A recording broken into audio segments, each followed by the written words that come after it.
हाम्रो यो यात्राको दोस्रो चरण अब आजबाट यहाँ नासिकबाट सुरु हुन्छ। आज चाहिँ हामी नासिकमा यहाँ यो एउटा सुला वाइनरीमा घुम्नलाई भनेर आएको छौँ। यस्तो रमाइलो ठाउँ छ, वेदर पनि एकदमै प्लेजेन्ट छ, ल्यान्डस्केप एकदमै राम्रो छ। हामीलाई धेरै फन भयो आज, सबैजना बुवाआमा विशेष गरी एकदमै रमाइलो मान्नुभयो। एकदमै राम्रो बनाएको छ यिनीहरूले, यो चाहिँ मान्नै पर्छ। यो मस्ट घुम्ने ठाउँ रहेछ एउटा यो मुम्बईमा आएको बेलामा चाहिँ तपाईँहरू आउनु भएको छ भने यो ठाउँलाई बकेट लिस्टमा राख्दा हुन्छ।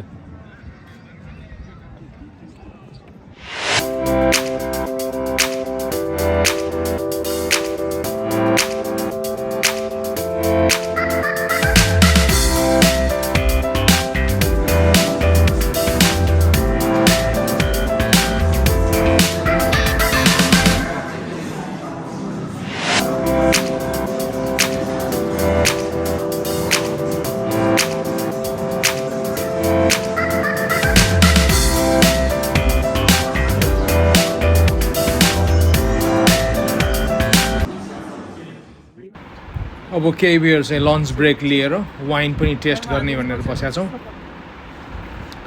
ट्रिप जोस् एकदम इन्ट्रेस्टिङ भइरहेछ।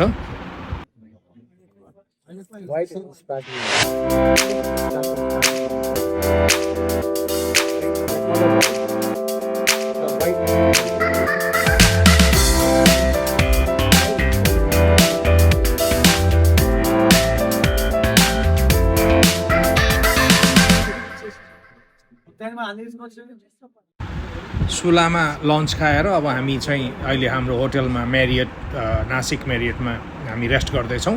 यो हाम्रो आजको होटल हो, एकदमै कम्फर्टेबल छ, एकदम क्लिन छ, राम्रो छ यो होटल। दिदी र बहिनी एउटा रुममा, बुवा मुवा एउटामा, अनि हामी तिनजना दाजुभाइ एउटामा छौँ।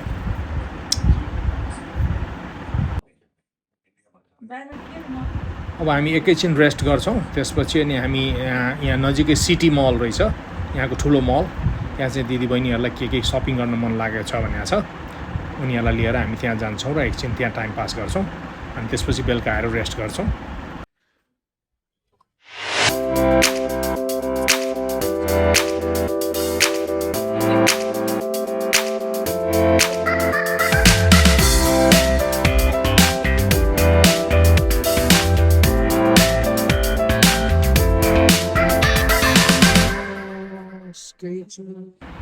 अब हामी यो सकेर घर होटलमा जान्छौँ, त्यहाँ रेस्ट गरेर अनि भोलि बिहान मदुराईको लागि फ्लाइटको लागि तयारी गर्दैछौँ।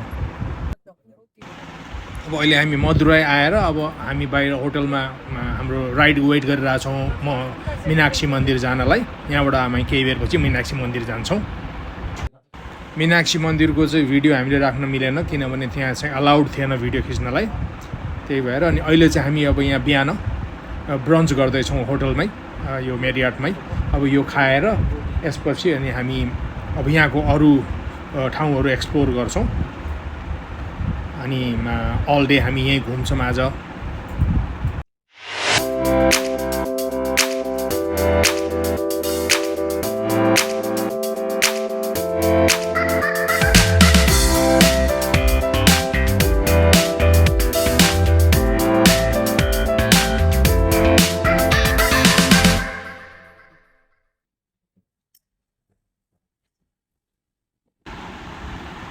अब यो खानेकुराको टु मेनी चोइस भएर हामी चाहिँ अब के खाने त्यही भएर हामीले चाहिँ एकछिन चाहिँ पुरै राउन्ड लगाएर हेऱ्यौँ, अनि त्यसपछि अनि अब स्पेसली चाहिँ मदुराईको स्पेसल डिस के हो त्यही पत्ता लगाएर अनि त्यही खायौँ हामीले।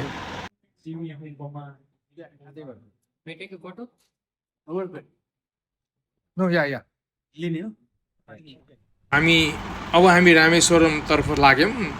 अब जाँदा जाँदै बाटोमा हामीले यो एउटा रमाइलो नरिवलको पानी खाने ठाउँ पायौँ र त्यहाँ एकैछिन रोकेका छौँ। त्यसपछि फेरि हामी कन्टिन्यू गर्दैछौँ हाम्रो यात्रालाई। यो दुईटा समुद्रको बिचमा यो बाटो छ, एकदमै रमाइलो। त्यसपछि फेरि साइडमा ट्रेनको पनि रोड रहेछ, अनि अब यो बाहिरको सिनहरू हेर्दै यो ब्लू वाटर एकदमै रमाइलो गर्दै हामी चाहिँ बढ्दैछौँ। अलमोस्ट हामी त्यहाँ रामेश्वरमको नजिकै नै पुगिसक्यौँ। अनि त्यहाँ चाहिँ एउटा चाहिँ प्रोटेस्ट र्याली आउँदै रहेछ। एकैछिन ट्राफिक पनि रोकियो। यो फिसरम्यानहरूको चाहिँ केही किसिम मागहरू राखेर उनीहरूले चाहिँ गरे रहेछ। त्यो पनि हेर्ने मौका मिल्यो हामीलाई। अनि त्यसपछि अनि हामी त्यहाँबाट अगाडि गयौँ। अहिले चाहिँ हामी यहाँ रामेश्वरम ठ्याक्क आइपुग्यौँ। यहाँ आएपछि चाहिँ यो चाहिँ रामेश्वरममा डाक्टर अब्दुल जे कलाम, भारतको पूर्व राष्ट्रपति साइन्टिस्टको चाहिँ यो समाधि स्थल रहेछ। हामी भित्र चाहिँ क्यामेरा लान पाइँदैन। अनि मैले चाहिँ भित्र चाहिँ घुमेर आएर अहिले बाहिरबाट यो चाहिँ एकदमै राम्रो, एकदम क्लिन, एकदम नाइस बनाएर राखेको छ। तपाईँहरू कोही आउनुभयो भने हेर्न एकदम लायकको छ।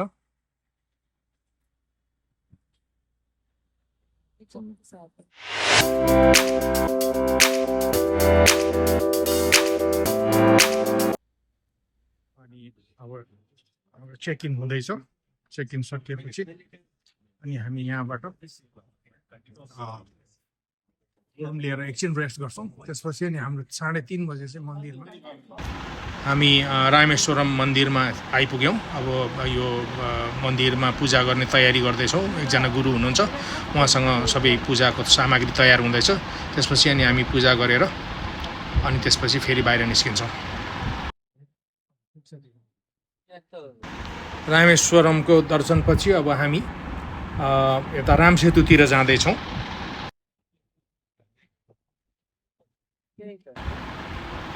यो रामसेतु चाहिँ यो रामायणमा चाहिँ यसको कथा रहेछ। यहाँ चाहिँ भगवान रामले चाहिँ पुल बनाएर अनि श्रीलङ्कामा रावणको चाहिँ रावणसँग युद्ध गर्ने तयारी गर्नुभएको रहेछ।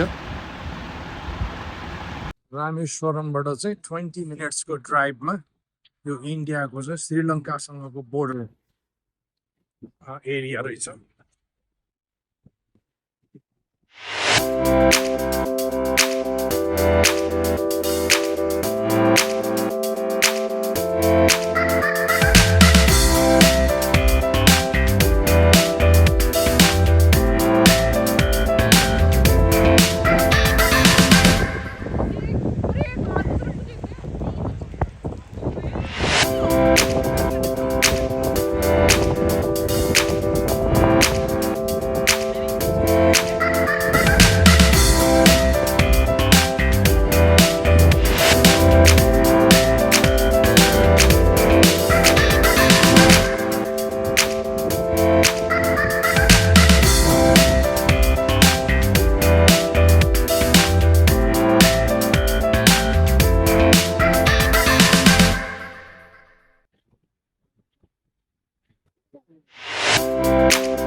रामेश्वरमबाट चाहिँ अघि मैले भने जस्तो 20 मिनटको दूरीमा यो समुद्रको किनार श्रीलङ्काको बोर्डर।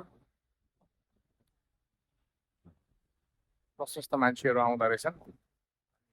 स्यान्ड बिचै रहेछ। एकदमै रमाइलो ठाउँ रहेछ यो। वेदर पनि एकदम प्लेजेन्ट छ, एकदमै राम्रो छ।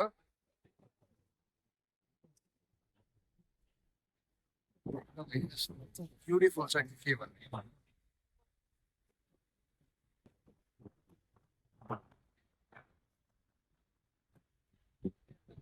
यो ठाउँलाई चाहिँ के भने अरे रामसेतु, यसलाई चाहिँ रामसेतु भन्छ। अब यो चाहिँ रामले श्रीलङ्का जानलाई रामले श्रीलङ्का जानको लागि बाटो बनाएको यहाँ।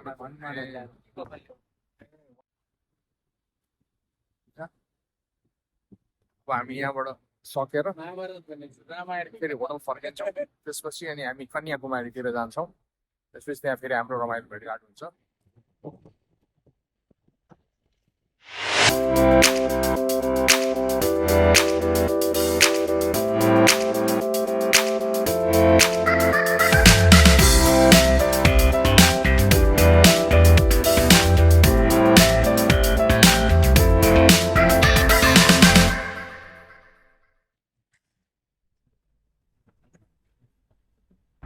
अब हामी चाहिँ यो रामसेतुबाट डिभिजनको राज्याभिषेक भएको ठाउँमा जाँदैछौँ।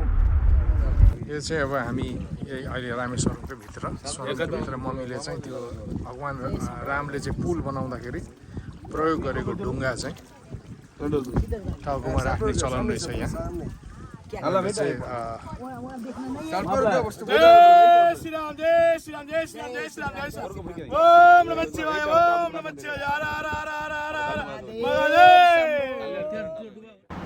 रामेश्वरमसम्मको यात्रा अब यहीँ टुङ्गिन्छ। यसपछि हामी यो लन्च खाएर कन्याकुमारीतिर जाँदैछौँ। कन्याकुमारी पछि र बेङ्गलोरको त्यसपछिको फर्दर हाम्रो भिडियोहरू चाहिँ म अर्कोपल्ट तपाईँहरूलाई प्रस्तुत गर्नेछु। तपाईँहरूले हेरिदिनु भएकोमा धेरै धेरै धन्यवाद।